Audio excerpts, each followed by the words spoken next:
My name is Sara Cochran, and I am Chief Curator. My name is Sheri Pasquarella, and I am the new Executive Director. Woo-hoo. Thank you. Thank you all for being here this morning. So we're going to explain process, and Cece and I have a total of 4 questions. Sheri, sorry, beg your pardon. I have to, I do actually, since her name was mentioned twice now, Woo! I want to give a round of applause to Cece Weaver. She is our fabulous Deputy Director, and this was just concluded her last full-time week at the church. We are so grateful for all of the work that she has done over the past year. So thank you, Cece. So Sheri and I have 4 questions. We both know the last question, but we don't know each other's questions. So this is a kind of intellectual arm wrestling. Or, I don't know. So we're going to be mutually surprised by what we're about to ask each other, or humiliated. We'll find out, and you'll be the witness. In the spirit of play, we could start off with rock, scissors, stone to find out who goes first. I was not expecting that. Yeah, sure. Okay. Does the audience want to count off 1, 2, 3? 1, 2, 3. Oh, man. Synchronicity. Jeez Louise. Doesn't really. Okay. So you can ask me one. How about that? Okay. So, Sheri, what is your secret superpower? Oh my God. What is my secret superpower? I'm not sure that I have that sense of self. I would actually rather ask other people what they think my superpower is. I can tell you, I can reflect a little bit on what I hope I'm bringing to the church. And if I have any superpower, I think that one concept, so I'm a Libra, so every question I get asked will be, any other Libras? Yes, thank you. Every question that I'm asked will have will be preceded by, there are a couple or 2 or 3 ways of answering that question. Right.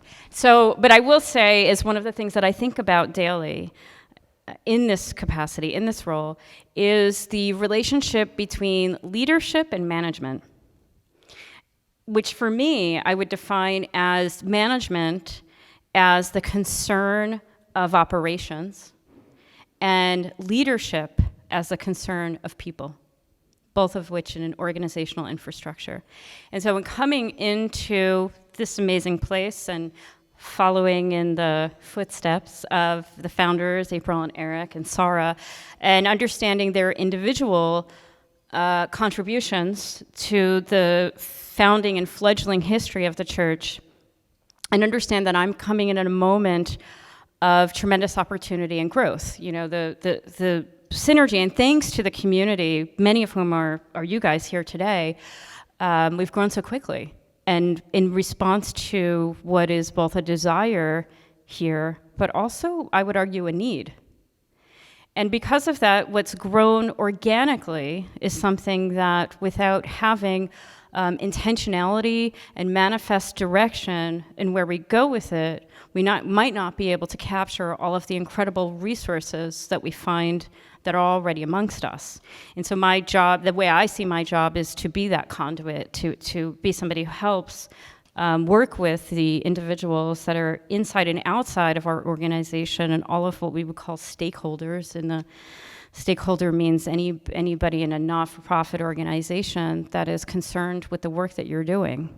And that's anybody in this room. It's artists, it's children. Sometimes it could be your pets, although they're not allowed on the first floor. So when I think every day I wake up and I meditate, and I, on a yearly basis, or I guess depending on what I'm going through in my life, I change my mantra. And my current mantra is lead with love.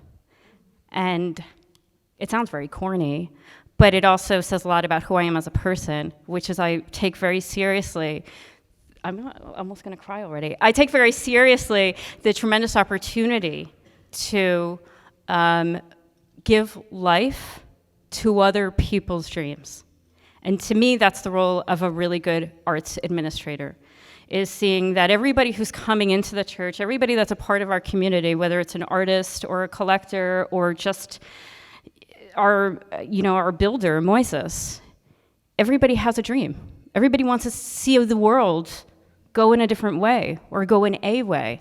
And for me, the role of an administrator is to enable that to happen. And every day I'm showing up with the responsibility of being a manager and being a leader to be the steward of those things. So I don't know that that's a superpower, but I guess that's what I'm trying very hard to do. Oh, thank you. I think it's a superpower. Thank you. Okay, now my question for Sara.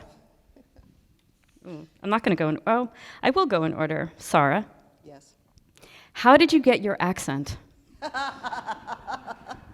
Years of affectation. I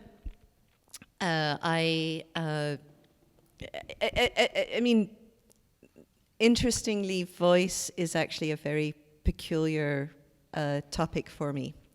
So I am born in a city called Glasgow, which means I am a Glaswegian.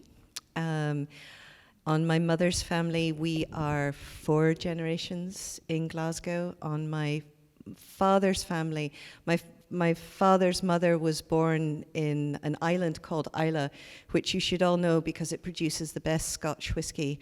And if you haven't drunk Coolila, go and get yourself a bottle. Fantastic. These are the big peaty ones, and they're just divine.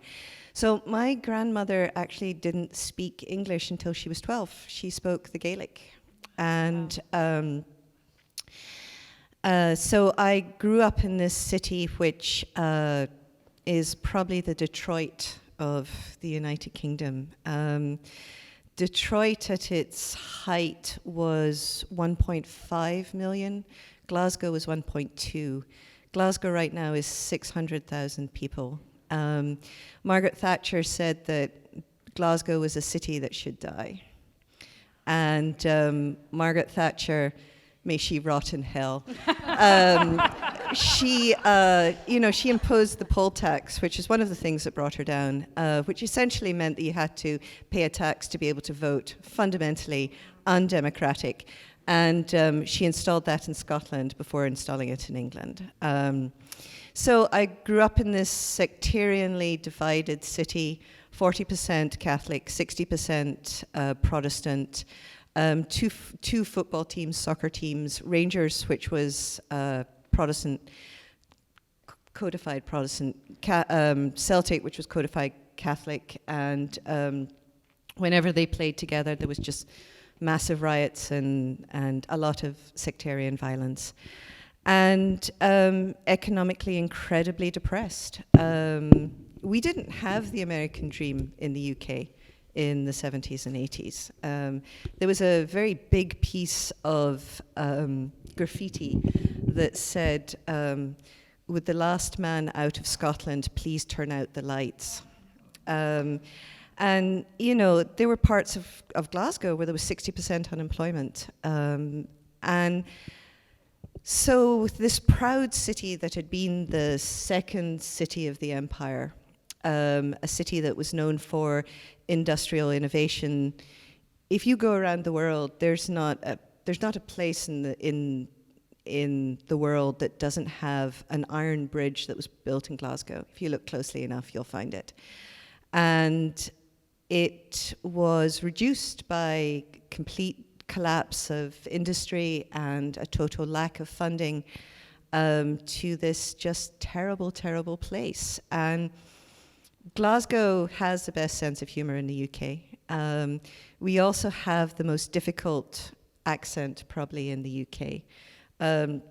We do something that the Dutch do, which is a double glottal stop, which basically means you open your throat twice. So the word bottle in Glasgow would be bottle. And I, growing up, upper middle class in Glasgow, was not allowed as a girl to have a Glaswegian accent, although my brother was. As a man, it was okay. This was before the rise of regional accents. So I was given elocution lessons at school as part of the curriculum starting at 5 years old. So I always knew that there was a voice that I used in polite society, but I also knew when you mucked around with the boys, your voice lowered, you used a lot more slang, a lot more, and so if I get drunk with my cousins, my husband can't understand me, which is fun. Then when I was 16, we moved to the States. When I was 22, I moved to France, and then kind of moved back between the United States and the UK. But even before that, even with elocution lessons, there's something which is a British phenomenon, which is called the telephone voice, which meant that when you picked up the telephone, you put on what was supposed to be an even more educated and sort of received pronunciation. Hello, this is, and you would then reel off the telephone number, and then you would say, to whom am I speaking, and to whom would you like to speak? So voice in the UK, certainly in the 70s and 80s, was super important. Despite the fact that Scottish Oil kept the UK economy going through the 1990s, it was harder as a Scots-educated child to get into Oxford and Cambridge. And there was enormous prejudice against us. So there's an enormous narrative of victimhood in Scotland, and of course what we are realizing now is that there is no part of Scotland that wasn't touched by what we call the sugarmen, who were the sugar trade. So there's no part in Scotland that didn't profit from slavery, both in America and also in the Caribbean. And also the Scots were the shock troops of the British Empire. Britain could not have held the empire without the Brits, who went out and did administration, but earlier on actually fought for the empire. And I have a number of members and generations of my family who traveled around the world in this. So voice is complicated. Thank you. Cheers for that. And this was the amazing thing. We didn't know each other's questions, and I'm so glad that I asked. I personally chose 3 questions that I didn't already know about her, and so I'm so glad I asked that question. So, Sheri, I would like to ask you, what is the first work of art you remember from your childhood? That is a great question. There are so many, believe it or not. And there are just so many. So, I will say in very brief that I grew up not far from here, as some of you know, and my father was what you would call a Sunday painter, like an amateur artist. We were a very working class family, and so it was unusual that I had a parent who was very engaged in the arts. And he had a very small, I was just telling somebody the story downstairs, a very small collection of art books that I still have.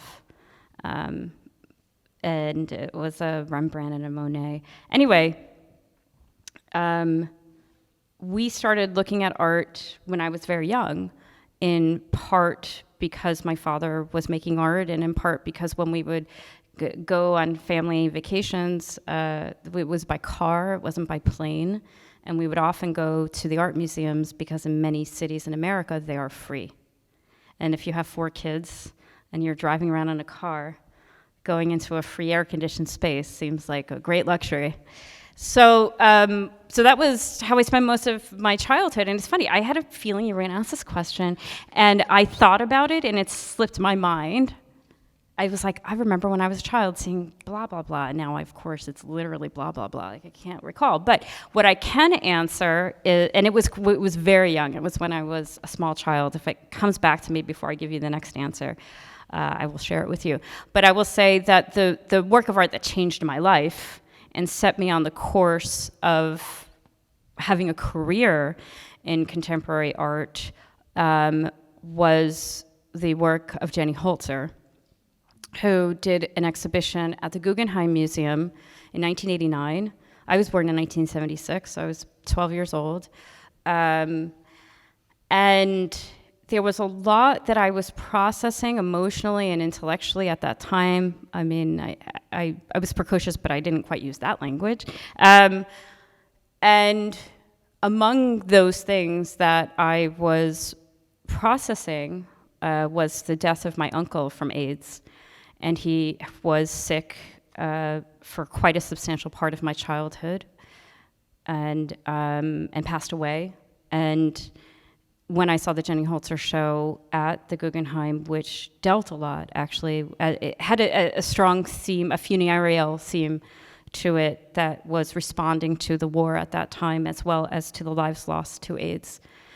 And it resonated with me, and it offered me a way of starting to process grief in a way that was almost guttural. I responded to it automatically. It was speaking a language that I also spoke, and I don't know how. And of course, like any language, I've since gone on and learned better vocabulary, of course. But that was my first interaction. And I would say all of my formative experiences, sometimes what I try to reflect upon my own growth and relationship to objects.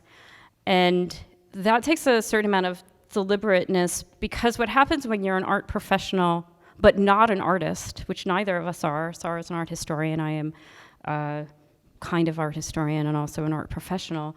There's a distance that is between the object and the viewer that's informed by your heightened knowledge of context. So that's a sort of fancy way of saying it. Every single person who looks at a work of art is bringing themselves to the table, right? And when you come at it with a lot of information about historical context, market context, production, facility, you're coming to the work with a lot of loaded weight. And you become very far removed, or at least I find, I can become very far removed from a visceral or emotional reaction to artwork, because my automatic engagement is all of this other information that I am bringing with me to the table. And so every now and then I check in with myself and make little lists of art that have struck me, that have stayed with me for various reasons throughout the course of my life, to see also how my life has changed and what might get added or taken off that list. And they often come down to, the second one after the Jenny Holzer was a Picasso drawing that I still can't believe. Well, I shouldn't say that. I thought for many years I couldn't understand why this drawing stood out in my mind so much. It was the very last draw, or it was the second to last drawing hung in the Picasso and Portraiture show at the Museum of Modern Art, and I want to say it was 1995 approximately. And it was the last self-portrait that he made while he was alive. And Picasso was somebody who was had this really intense relationship with death. There's a lot of imagery about his own fears of mortality and wrapped up with masculinity, and in a lot in the last 50 years of his work. And this particular drawing was made in late 1972, so not long before he died.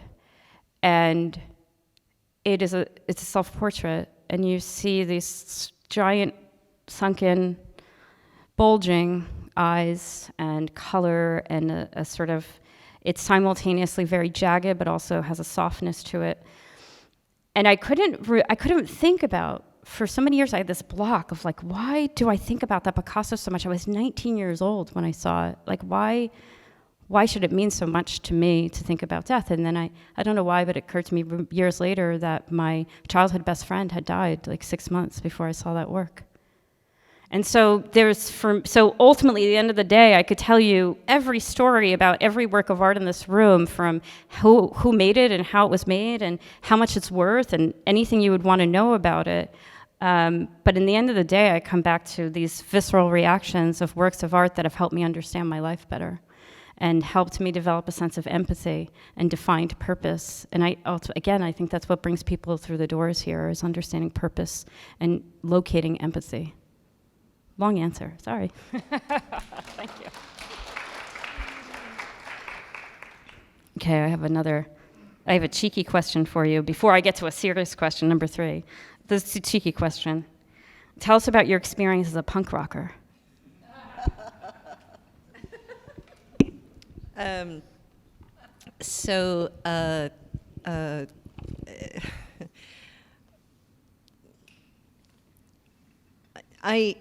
like Sheri, I think that art is always a way to reach personal and, I would say, societal truths. And I especially think that contemporary art is a way that, if used correctly, can allow communities to deal with certain issues that are important to them without the heat of politics.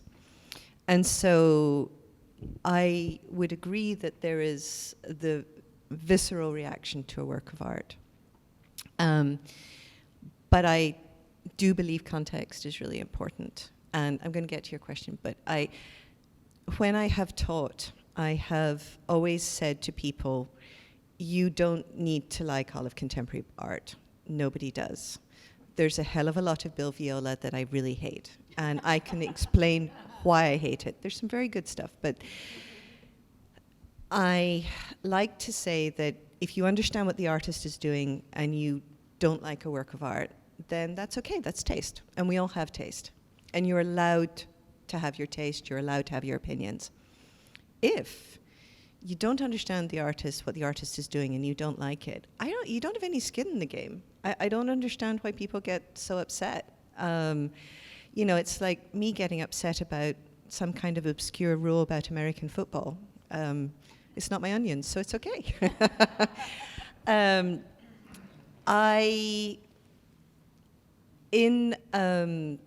In the UK, punk rock was just this release, and I was too young to have seen the Sex Pistols. I did see The Clash. I do take that as a point of pride. But there was something understanding just the freedom that punk rock offered, understanding the rule breaking that it offered. It was just incredibly exciting. So when we moved to the States, I was approached by 3 really lovely individuals who actually knew about music, if I would be the lead singer in their band, which is really funny because I cannot sing. I cannot hold a tune. I, as a young lady, my family thought I should learn to play the flute, and that just did not really go very well. So while I love music, my only ability to be in the band was to be the punk rock singer. And so we had a short-lived punk rock band called Garment District. I had an extraordinary pair of satin pink and black trousers that I adored. And it was fun, and it was free, and I had a flat top, and it was liberating, and we were never very successful. 2 of my bandmates have actually gone on to have pretty serious careers in music, more on the production side, although one of them does compose. One of them, unfortunately, has had a turn in his life, which is unfortunate. But there is something about the rule breaking of punk rock. And this I will intellectualize slightly. Jonathan Gold, who is the great LA Times, the only food writer to ever receive a Pulitzer, comes out of punk rock.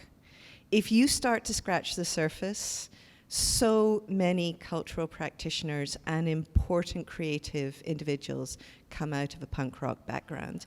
And so there really is something about that rule breaking that was essential. And, you know, I even think there is a show to be done about the link between rock and roll and contemporary art. And I don't actually know how you do it, because so many of the big rock stars actually went to art school.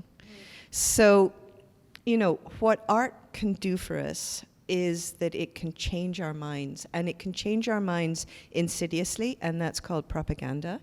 And it can change our minds in the right way, which I think is some of the most important work does.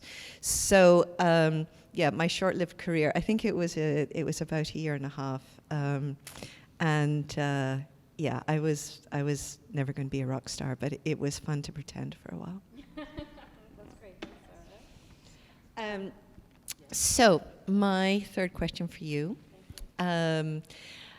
is about, and you've sort of answered it, it is about leadership and being a woman. And we've gone through so many interesting times over the last 5 years. I mean, it's head spinning.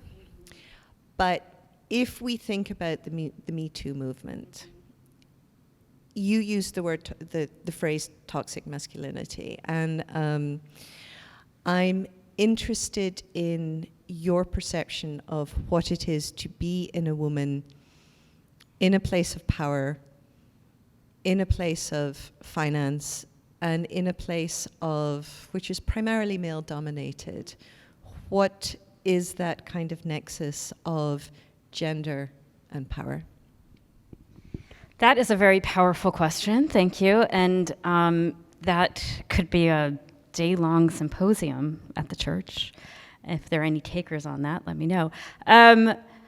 Yeah, that's a really challenging question, and I think that things are certainly changing in the contemporary art world, or in the fine art world, which is, I guess, the more narrow infrastructure that we're responding to, and the career trajectory that I have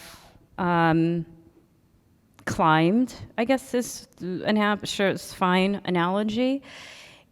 I mean, I'll put it very simply, winding up in the place that we are, even in a local organization like the church, is to sort of beat all of the odds if you were to start off with an art history degree when you were 20 years old. There is a lot of work that goes into it. There is a lot of competition. And of course, we also have there's also underpayment at every level. And because of the sort of traditionally undersalaried positions in fine arts, it often attracts people who can afford to self-subsidize their own employment, which I personally was not able to. It's a big reason why I originally went into the commercial art world as opposed to the not-for-profit sector. So there's a lot that you contend with to wind up in a place of tremendous opportunity and privilege and gratitude. I mean, I'm very grateful to be here. It's a lot of luck on my side that goes into it, and also a certain amount of hard work and intentionality. So along the way, of course, I started my first job in the art world was in 1996 approximately at Guildhall.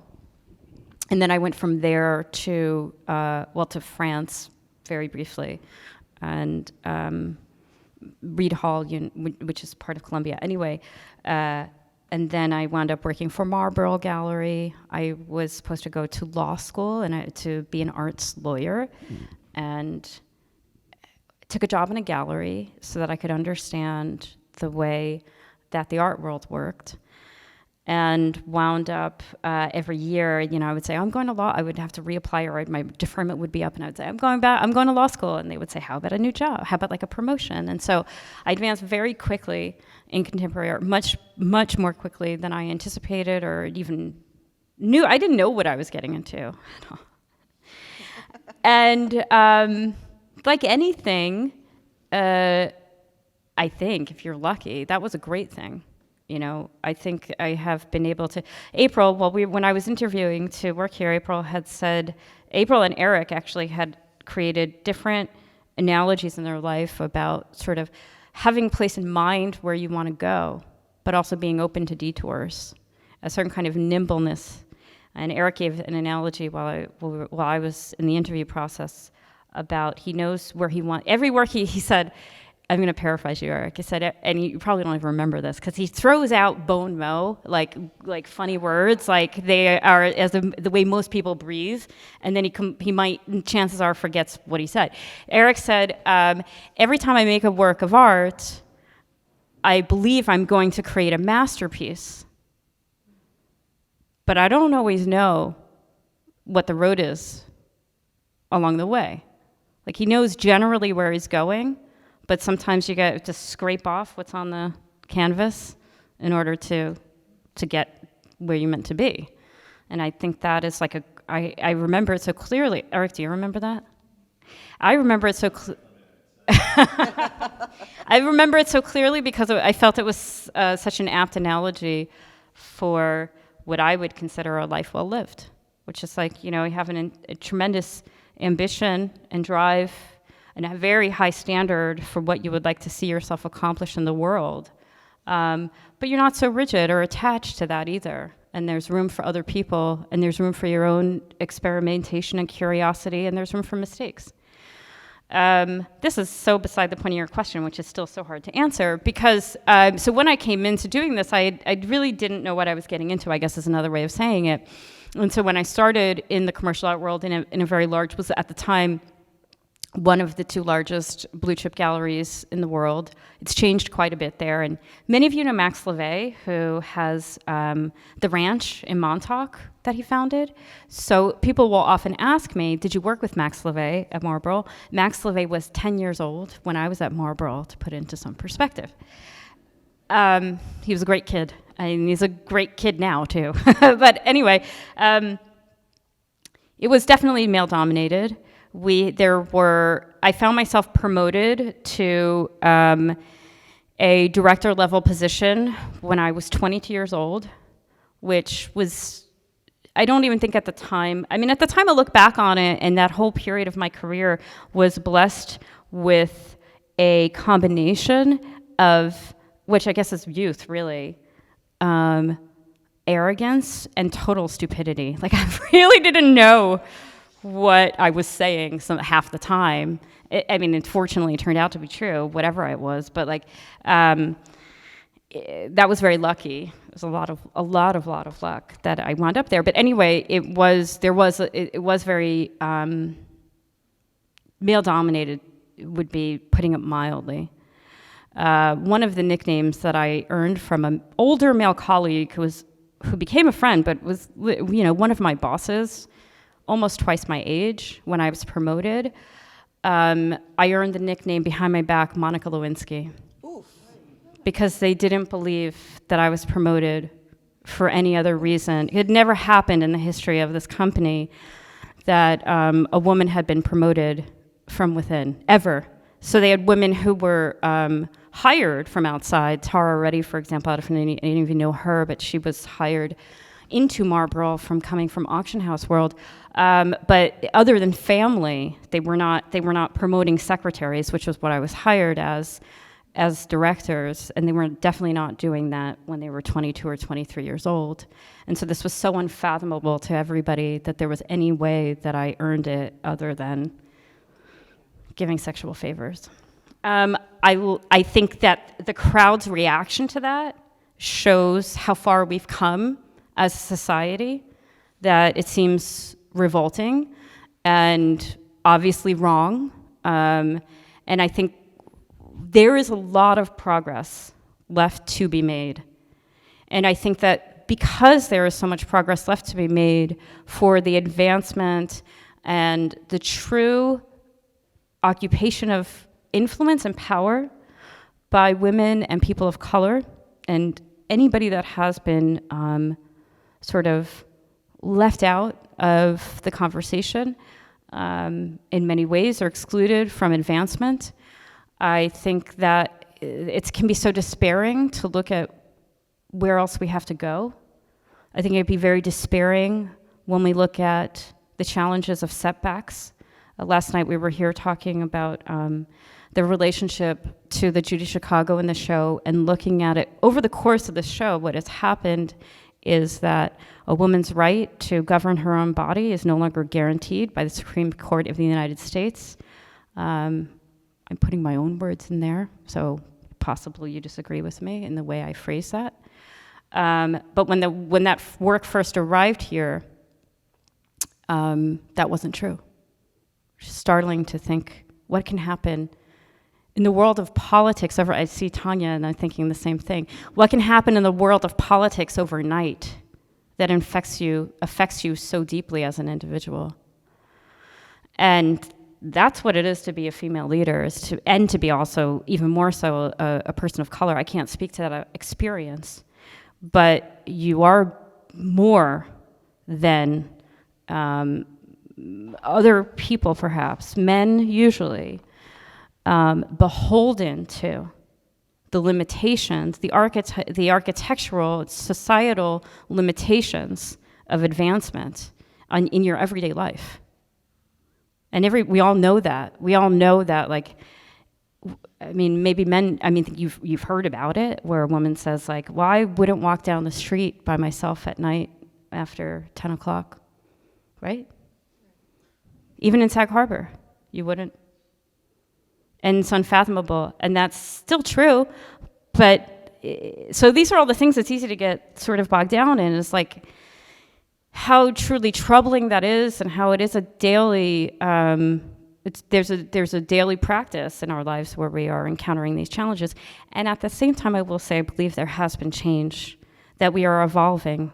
And I will go so far to say that if there is a gift in the challenge, it is that it motivates us to overcome. And it motivates us to never take for granted the experience of our world. And so many of us are born with opportunity and advantages that other people are not. And so when we're faced with these challenges that remind us that we can't take that for granted, because every day is an opportunity to advance yourself and other people. It's not always going to be me that needs the help, but I don't really think that matters. It's always going to be someone. So I think that is what it's like to be a female leader in today's society. Did I answer the question enough? It was a kind of rambling, but you know. Thank you. How are we doing on time? Oh, we're good. We're great. Okay, Sara.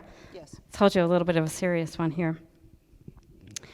What is post-commodity, and how has it impacted your work here? Post-commodity is an astonishing group of artists. Over the years, it's changed makeup, but it's a group of 4 Native American artists who came together in the Southwest, in Arizona, and also in New Mexico. Initially, it was Stephen Yazzie, Raven Chacon, Cade Smith, and Nathan, and I'm forgetting Nathan's last name. The name post-commodity comes from what happened to Native Americans once they were put onto the reservations.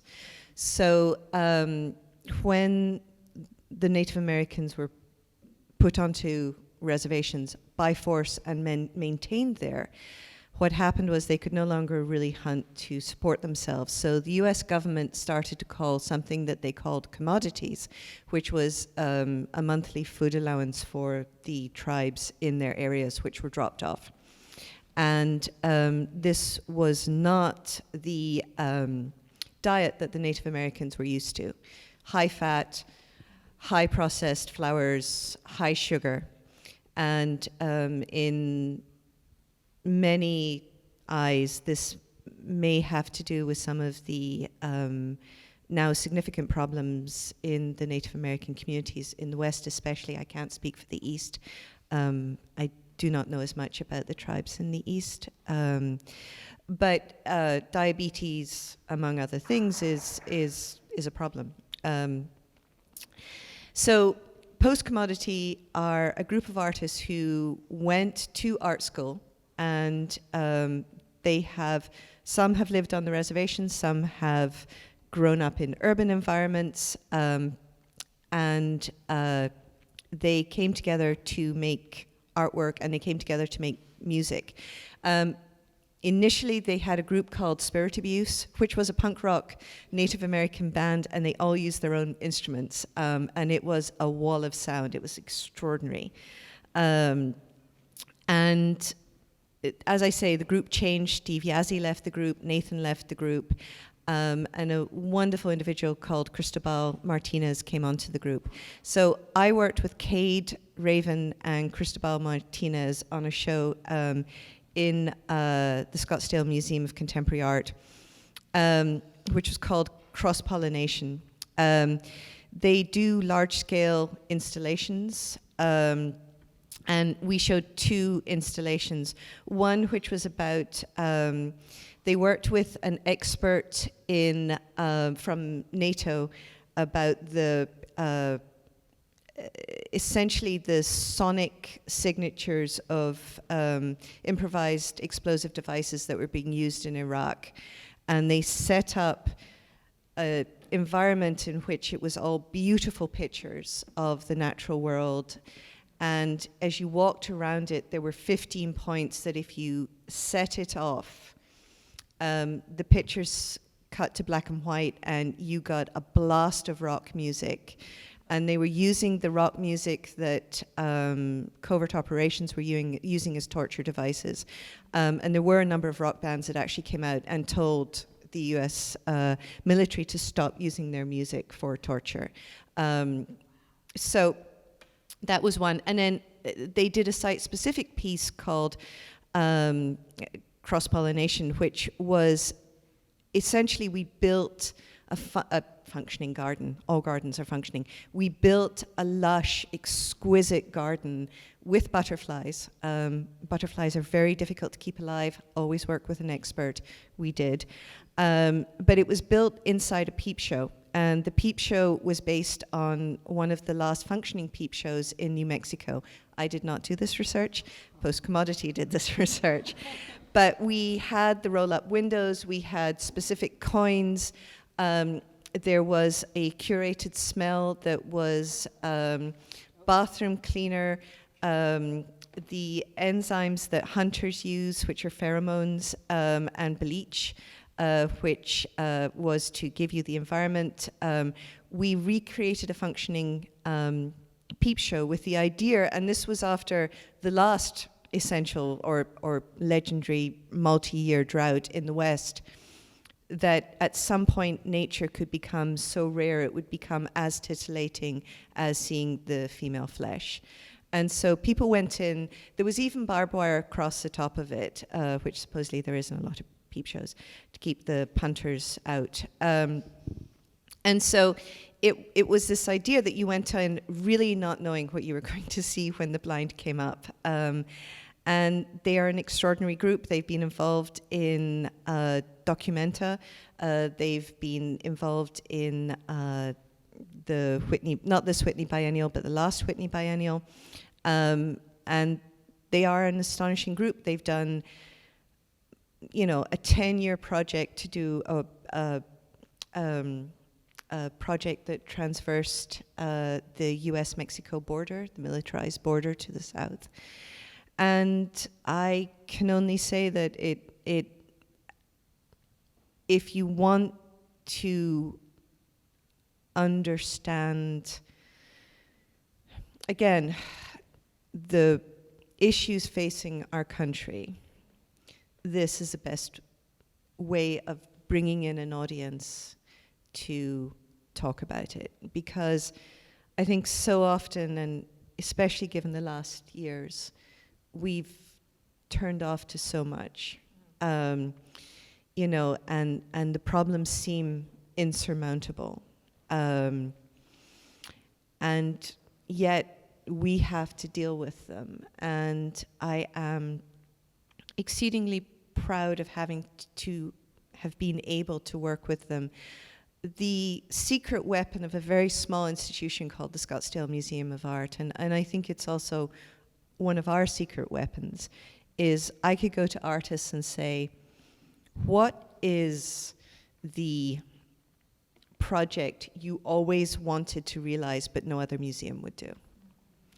And it's very hard for an accredited museum to have a functioning garden because plants, and especially soil, are the greatest vectors of insects and anything that can hurt a work of art. And if that gets into your museum, your loans go out the window, your insurance goes up. And so we essentially had to build this triple sealed room in order to be able to do that. And I also had to work with the cannabis industry because I needed grow lights. So a really extraordinary individual who's made his fortune in the cannabis industry helped us install this growing field. So, reaching out to artists, giving artists the opportunity to do work that they cannot do anywhere else. I have always seen my role as a contemporary curator as protecting the artist from the steamroll of larger institutions, because artists come in with really interesting projects and the institution goes, okay, but instead of 100, could we do 50? Okay, but instead of this, can we do something else? And it's really important to stand up for the artist and say, no, if we're going to do this, this is what we're going to do. And so working with Post-Commodity just completely solidified that. It solidified also the fact that there is righteous anger out there that we do not understand as individuals coming from essentially white privilege, and that is also something we have to hold space for and we have to allow to work. It's given me an understanding of the importance of opening the door and then getting out of the way. That it's not about the fact that I gave Post-Commodity a show, it's about the fact that Post-Commodity did a show. And it really helped when later on I was working with a really wonderful artist from Mexico who wanted to, he's always worked with indigenous collaborators from Mexico, but he wanted to work with a extraordinary site called Casa Grande, which is about an hour and a half south of Phoenix. And Casa Grande is the largest pre-Columbian site in North America, and none of you have heard of it. It is a 4-story adobe building that we don't know the reason for it.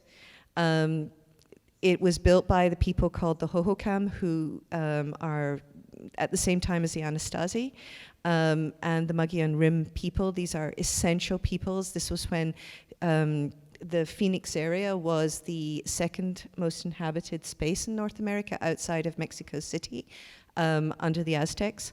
And it does appear that this was a structure that was built by a non-hierarchical society. And it is probably the largest earthwork in the world that was not built by a hierarchical structure, a structured society under some kind of king, but something much more kind of flat and coming together. It's a site that the US government decided was the first site worthy of national protection, and it is a site that was the first national park. The train used to go by it in the 19th century, so it was actually better known than the Grand Canyon, which is just kind of interesting. So it's a site that was protected. So the Park Service's modus operandi is to make national treasures, natural treasures, available to the widest amount of people and to protect them into the future. the Tohono O'odham people who believe themselves to be the descendants of the Hohokam, who have disappeared is how we would say it. They did disperse around the end of the 1500s, and we don't know why that happened. But we do believe that they are part of the O'odham people, or the O'odham people come from the Hohokam. They believe that this site should go back to the earth. And so there is a complete disconnect between what the Native American community wants and what the Park Service wants. And in the 1920s, the Park Service built this extraordinarily beautiful feat of engineering, which is a metal 100-foot tall roof over this piece. And so you're just meeting two communities who are completely clashing, and the question is, what do we do with this? And what we wanted to do was not to be part of that that conversation. I know that I, with my expertise, have nothing to add to this conversation. What we wanted to be was a platform for a discussion about this place. So we went to the O'odham people and talked to them for about a year about what we wanted to do was to build a scale model, which was about 15 feet high, of the piece, and display it in the museum, but you could only see it through mirrors. You could never actually look at it because of the way we built the gallery and gallery walls around it. And the idea was that nobody is seeing the same thing when they look at this object. And that's part of the problem, is tourists come to it and they love it, and it's extraordinary and it's mysterious and it's wonderful. The Tohono O'odham look at it and they see an expropriation of their past, and the Park Service see a precious object that is to be protected. And how do we deal with that? And ultimately, the conversation with the Tohono O'odham people was extraordinary. I mean, they were very, very skeptical about contemporary art. They were very skeptical about the institution. And they essentially said, we can't say you can't do this, but we'd really rather you didn't. And so, we kept the dialogue going. I sent them all the didactic material so that they could see it. We know that they came to see the piece, and afterwards, one of the members said to me that it had pushed certain conversations on their side, but that remains a project that I am both really proud of and was also highly problematic. And post-commodity opened all of that world to me. Sorry, another really long answer. Thank you for that, though. It was so informative. Yeah, seriously. So the last question, and thank you guys, we're going to have Q&A after this last question, is one that we're both going to answer. And I guess I'll go first. The question is, what excites you most about the future of the church? So, what excites me most about the future of the church? Let's see. I mean, there are so many things. I would say to continue, it sort of actually perfectly coincides with, to some extent, with your answer. I think that exploring the potential for art in community is, and by the emphasis there on potential, meaning where can we really take this experiment that Eric and April set forth, and the spirit of their mission and founding ideology, which is something that we all strongly, every one of us on staff strongly shares and believes in, this vision of having a space that celebrates the history of Sag Harbor as a maker village, that cultivates creativity and art-making practices on the East End, and to see that flourish across multidisciplinary art forms, across generations, across all kinds of backgrounds. We have that's one of the things I think, in a way, I sometimes wonder what it would be like to be doing this job without having been from the East End of Long Island, because it definitely gives me some kind of advantage or leg up I think if you're not from here, you don't realize that it's actually an incredibly diverse community, especially Sag Harbor and Southampton. There are a lot of different communities within community here. And how do we reach all of those people? Can we have a relationship with everybody? And if so, how? And if not, why? So there's a lot of questions and potentials that are posed by the very promise of the church itself. And that really excites me in terms of working here locally and joining this community and the beauty of it, multifaceted beauty. And I also am curious about that as a part of a bigger picture and thinking about the things that will advance us forward as a world, as a nation. I think that we are at a place where there are critical issues that we must face. This divisiveness and polarity that we experience in politics, the environment being very, very foremost among our challenges, socioeconomic disparity, racial inequity. These are among the things that we all know have been challenges for the American experiment and have come to a little bit of a head. And I believe, and I've one of the things I've enjoyed getting to know Sara and also hearing her today is I think where we converge is thinking about the potential for art as and community as an engagement, as a way, as this providing a space where these kinds of changes and dialogues can happen. And it's not going to be easy, and it's not always going to be obvious. But it takes the place of what used to be the church. You know, it used to be a church where people came together in community of shared values and exchanged maybe over spirituality or ritual, their belief in something bigger than themselves. And there are lots of flaws with the church, don't get me wrong. I was raised Roman Catholic, I know all those flaws. But there is something to be said for having spaces in society where people can converge without judgment, possibly resolve their differences, but think about something bigger than themselves. And we don't have a lot of that in this increasingly isolated, polarized, individualized world where we're all sitting in our phones all the time, myself included. There's no judgment here. I'm part of what's going on. So anyway, we are ending our time. And I guess I'll leave it on that. That's what I'm looking forward to, creating that space with you and for you. Thank you very much.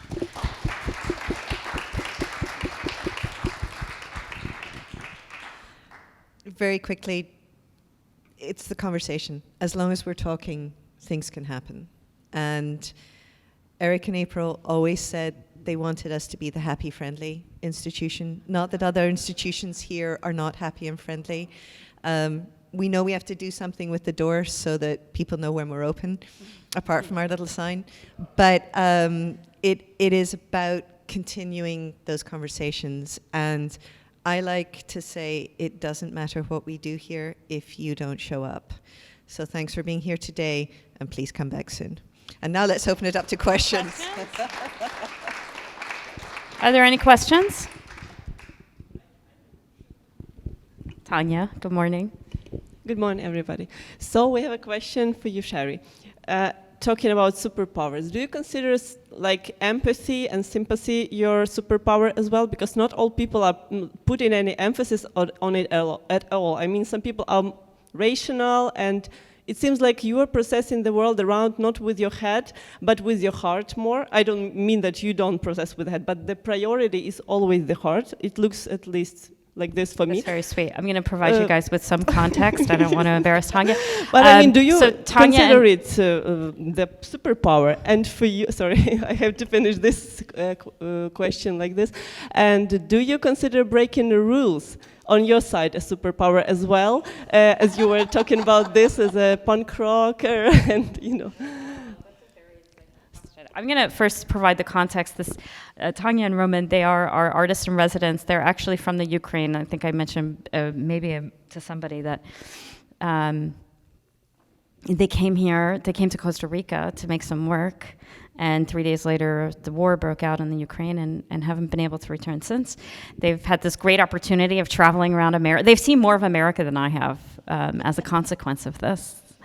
Anyway, I say that because we're living together around the corner in our artist residency. The artist residency so there is a lot of expansion. If you read the press release, that was about like an incredible expansion of the church in the first year. It's an understatement.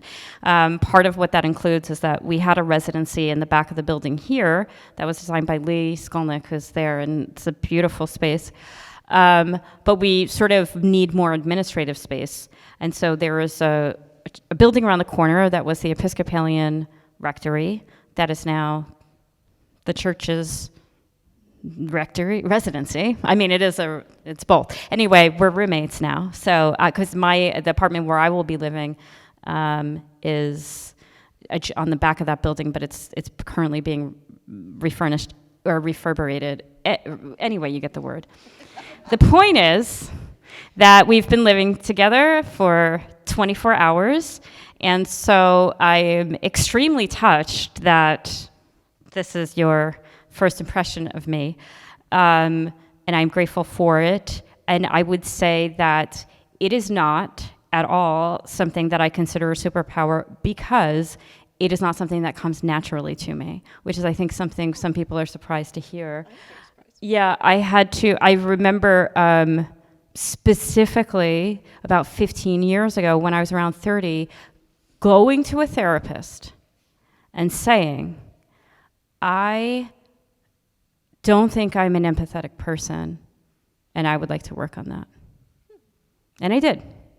And I share that as a way of saying, like, it's actually not a superpower. You can learn in the same way. If I put the same energy into playing the violin as I have been to cultivating empathy, I might be like playing at Bay Street. I mean, I wouldn't be at Carnegie Hall, but I might be, at Guildhall.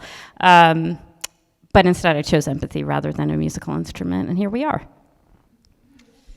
Thank you. I am profoundly dyslexic, so the rules were never going to matter. I just don't see the middle of words. So, rule breaking is, there's a great book about dyslexia called First It Sunk Me, Then It Saved Me, and it forces you to think differently. So, rules are definitely made to be broken. Thank you.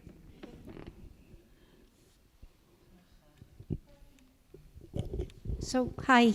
Can each of you speak just for a few minutes about an exhibition that profoundly affected you, either your thinking or your perception of something, and that's lived with you since you experienced it? I've got two. Sorry, I just have to do two. Fondation Cartier did a show in the 90s called Azure, which was all about the color blue, of course. And the color blue. I saw my first James Turrell there, and what the Fondation Cartier did was it showed all media together, and it just blew my socks off. The other really early show would be the Louvre's Drawing Center used to get really important individuals who weren't curators to curate out of their drawing center, and the film director who did Drowning by Numbers, it's going to come to me. He did it about the cloud, and there was one room where he worked with a lighting designer, and it looked like clouds were going through the room. And so sometimes you'd find yourself sort of leaning in to see a work, and when I realized what was going on in that room, it just exploded the world. Those are great answers.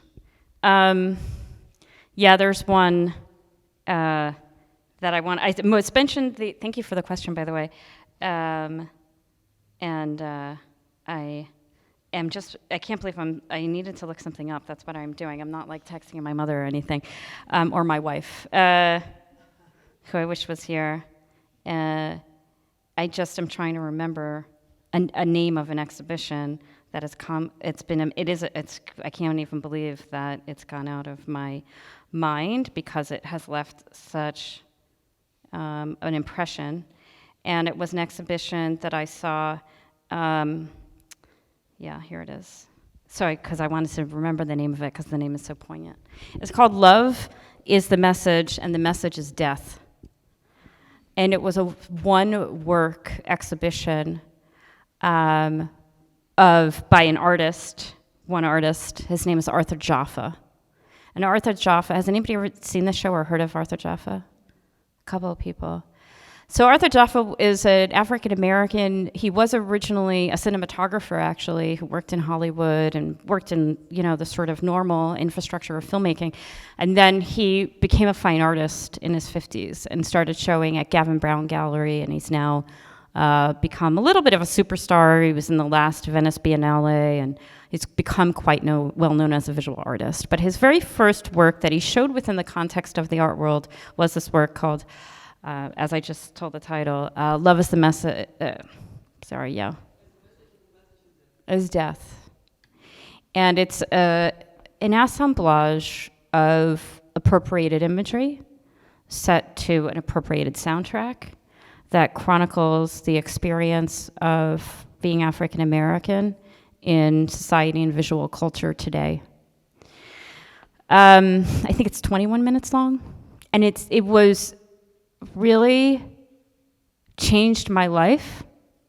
And I think part of the reason why it changed my life was because I went to the show.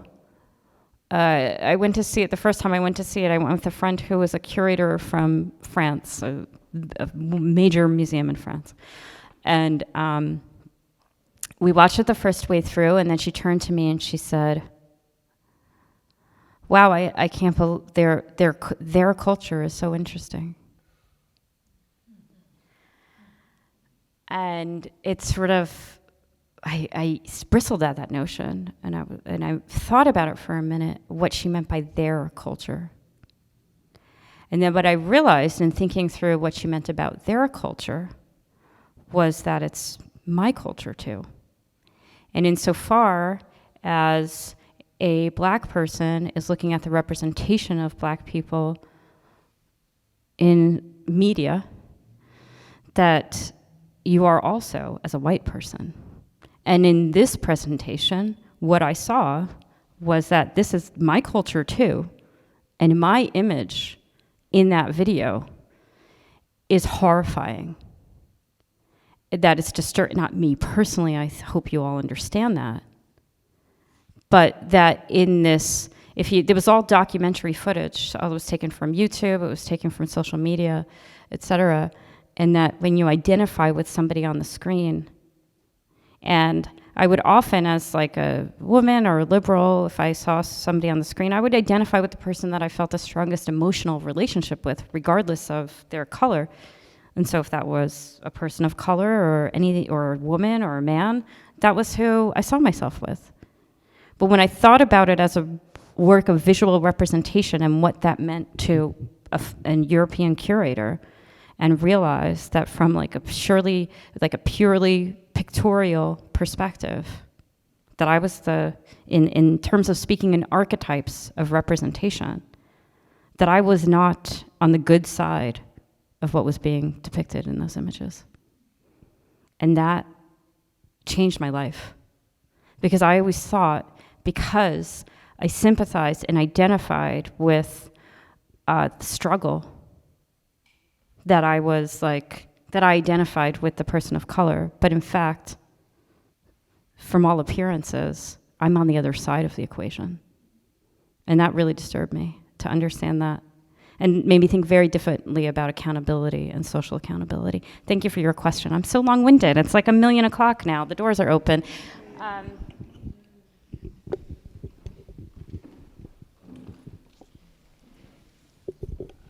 I love this place, and I think it's in great hands, and it has the capacity to do what art should do, which is to change your mind, open your heart, as you said, be empathetic.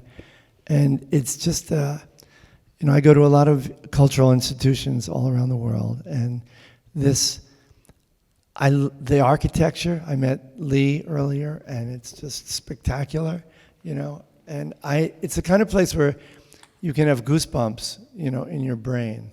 And I'm just really excited that it exists and that it's in good hands and that it's going to go forward with gusto. Thank you so much. Thank you. Thank you so much. And thank you, Should we everybody. end there? Is that an amazing way to... We couldn't... By the way, your check is in the mail.